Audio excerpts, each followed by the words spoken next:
Hello, happy നട്ടുച്ച. ഇന്ന് രാവിലെ നല്ല തിരക്കായിരുന്നു. പെട്ടെന്ന് പുറത്ത് പോവേണ്ടി വന്നു. ഒരു 9:30 പുറത്തേക്ക് പോവേണ്ടി വന്നു. അപ്പോൾ ഉച്ചക്കിലത്തെ പണികളൊന്നും കഴിഞ്ഞില്ല.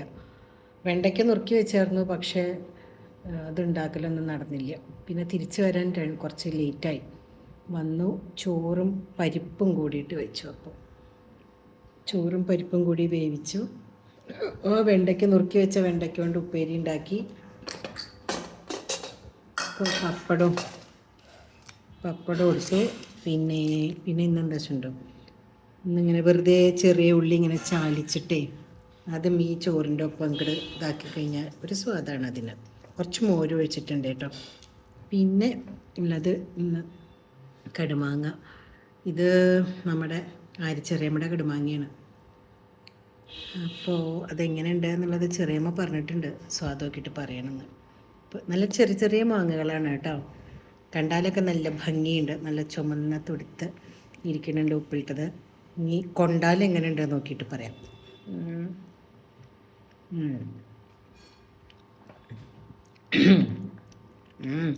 നല്ല ചൊടിയുണ്ട്, പക്ഷെ മാങ്ങ ഒരു ക്രിസ്പിനെസ് ഇല്ല ഈ മാങ്ങ. അപ്പം ഞാൻ എടുത്ത മാങ്ങ അളിഞ്ഞിട്ടുമില്ല, കടക്കുമല്ല.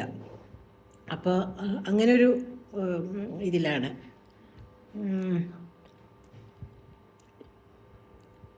കടുകിൻ്റെ സ്വാദൊക്കെ നല്ലോണം ഉണ്ട്, അസലായിട്ടുണ്ട്, നല്ല സ്വാദുണ്ട്. ഇത് ആരിച്ചെറിയമ്മയും കൂടല്ലൂർ ദേവിയടുത്തേയും കൂടിയിട്ടുള്ള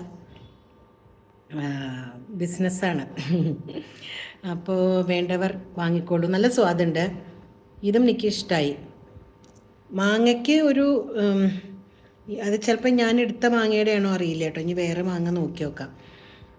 ഇതിനിങ്ങനെ പിന്നെ സോഫ്റ്റാണ്, നല്ല സോഫ്റ്റാണ് എന്ന് മാത്രം. ചിലർക്ക് ഇങ്ങനെ അത് കടിക്കുമ്പോൾ ഇങ്ങനെ കടക്ക് എന്നുള്ള ആ ഒരു ഇത് വരണം, ചിലർക്ക് അങ്ങനെയും ഇഷ്ടം. അങ്ങനെ ഇഷ്ടമുള്ളവർക്ക് നിശ്ചയില്ല, പക്ഷേ ഇത് ഇഷ്ടമുള്ളവർക്ക് ഇതും രണ്ടും ഇഷ്ടമാണ്. എന്തായാലും എനിക്കിഷ്ടമായി. അപ്പോൾ ഇന്ന് ഉച്ചയ്ക്ക് ആരിച്ചെറിയമ്മയുടെ ആരിച്ചെറിയമ്മയുടെ മാത്രമല്ല ദേവിയടുത്തേടി കടുമാങ്ങയുടെ കൂടെയാണ് ഉച്ചക്കിലത്തെ. അപ്പോൾ ഹാവ് എ നൈസ് ഡേ.